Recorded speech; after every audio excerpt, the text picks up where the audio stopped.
Welcome to our deep dive into the life of Steve Jobs. We've got some fascinating excerpts from Walter Isaacson's biography, and, well, let's just say there's more to the man than just Apple and iPhones. You know what I mean? Oh, absolutely. Isaacson didn't just scratch the surface. He talked to everyone, family, friends, even competitors. You get a much more complete picture of Jobs, the good and the bad.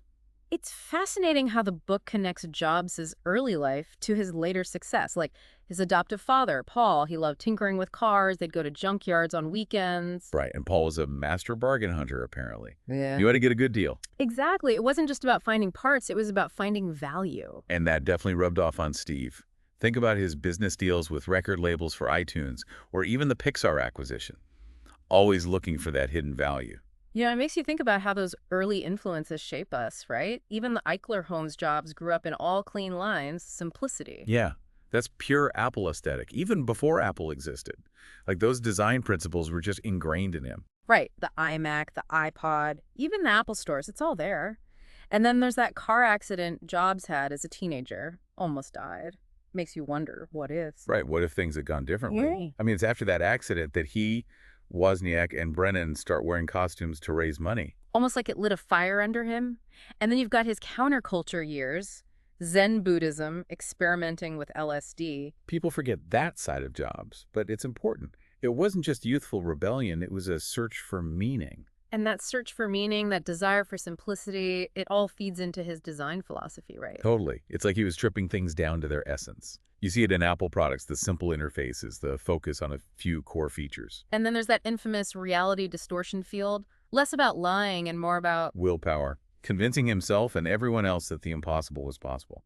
Yeah, I think that's it. Exactly. And the Breakout Game Challenge is a perfect example. Jobs tells Wozniak, design this game in 4 days, fewer chips, bigger bonus, and Woz, being a genius, pulls it off. But then, Jobs keeps the bonus.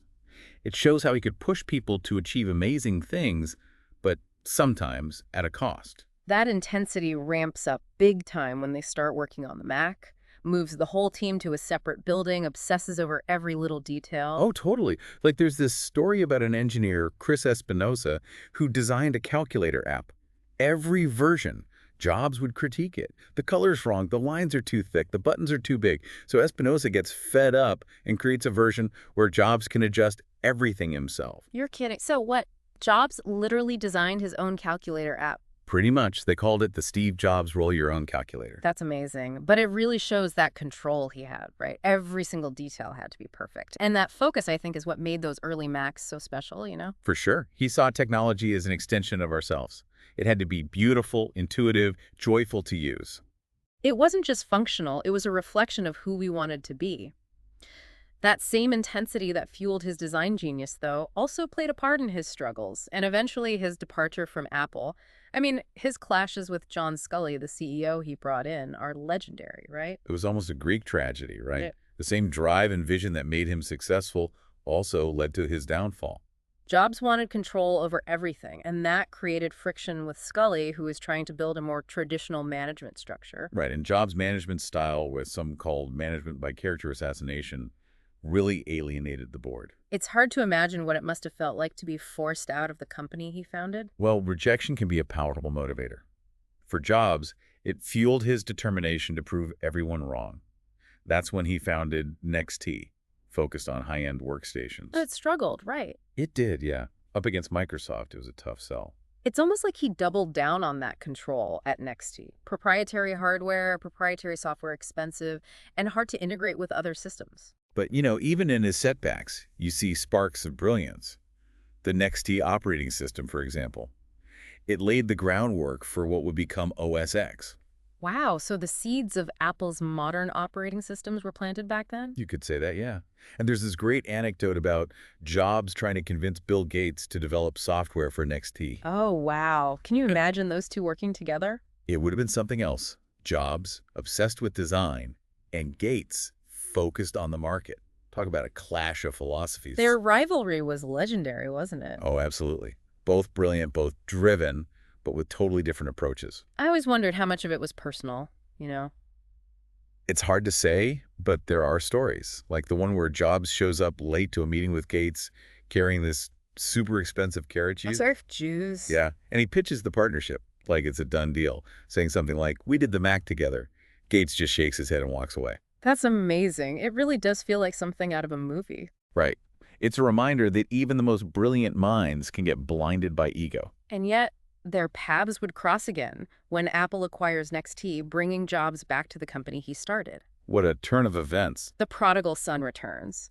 And what's interesting is that his time away with NXT and Pixar, it's like it tempered some of those rough edges. He was still demanding, still a visionary, but there was a new focus, maybe fueled by a sense of his own mortality. He becomes ICEO, interim CEO, and right away he streamlines Apple's product line.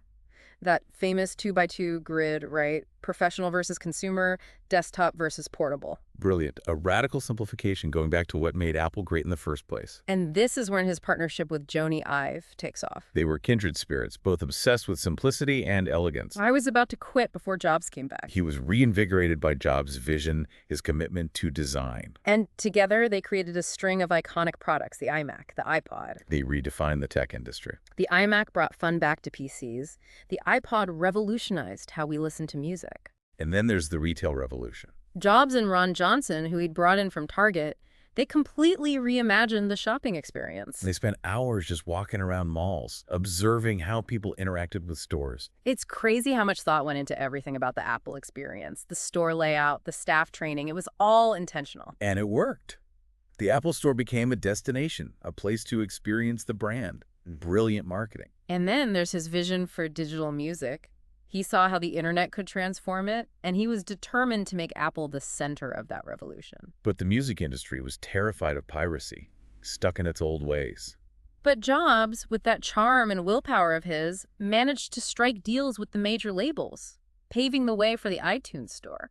He was such a skilled negotiator, saw the big picture and the small details. And he understood the user experience had to be easy, intuitive, and affordable. It had to be easier to buy a song online than to download it illegally. And it was a huge success. iTunes and the iPod created a whole ecosystem that dominated music for years. It's a testament to his vision, his drive, and his ability to control the user experience. It's amazing. He took a company on the verge of collapse and turned it into the most valuable company in the world, a force of nature. But his journey wasn't over.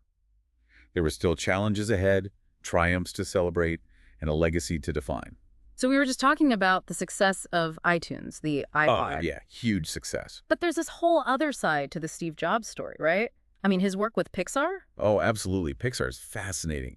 He takes this struggling computer graphics company and turns it into, well, a storytelling giant. And his relationship with Disney, the studio that distributed those Pixar films, it was quite a ride, wasn't it? Oh, yeah, real clash of titans. You've got Jobs, this fiercely independent visionary, and then Disney, the Hollywood giant. I mean, Jobs publicly criticized Michael Eisner, Disney's CEO at the time, called their recent animated films embarrassing duds. He never held back, did he? Nope, not Jobs. He wasn't afraid to challenge anyone, to fight for what he believed in, even if it meant taking on powerful forces. And in the end, it paid off, right? Eisner's out, Bob Iger takes over, sees the value in Pixar, and boom, they acquired for billions. And that deal made Jobs Disney's largest shareholder. Gave him a seat on the board. I mean, talk about a comeback story. It's incredible. From being ousted from his own company to becoming a major player in Hollywood. It shows his resilience. It really does. But amidst all that success, he was facing a personal battle, too.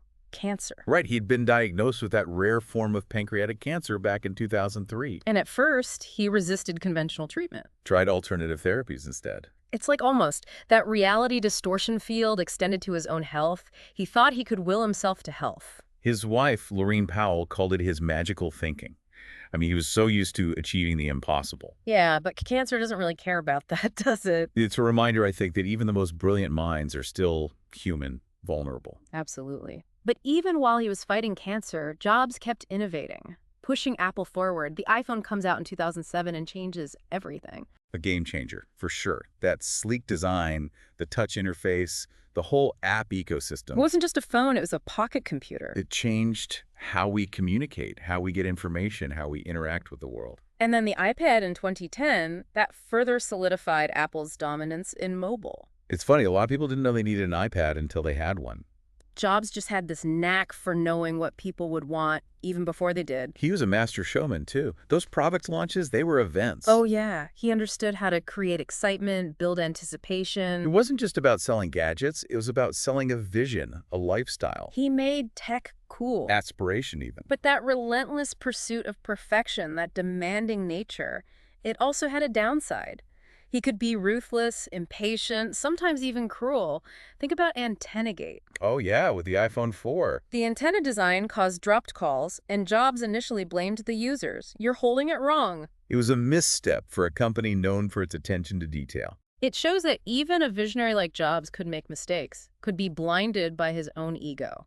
It's a good reminder that even geniuses are human. For sure. But even with his flaws, Jobs left an incredible mark on the world. He revolutionized multiple industries, from PCs to music to animation to mobile tech. His legacy goes beyond just the products. It's about design, about attention to detail, about that pursuit of simplicity and elegance. That fusion of technology and the humanities. That belief that technology can be a tool for creativity, for connection. So what's the final verdict? Was Steve Jobs a visionary genius or a brilliant tyrant?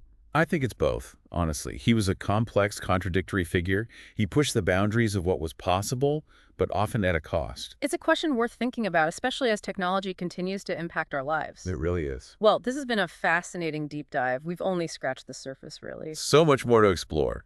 If you want to go deeper, definitely check out Walter Isaacson's biography. It's a captivating portrait of a remarkable, flawed individual.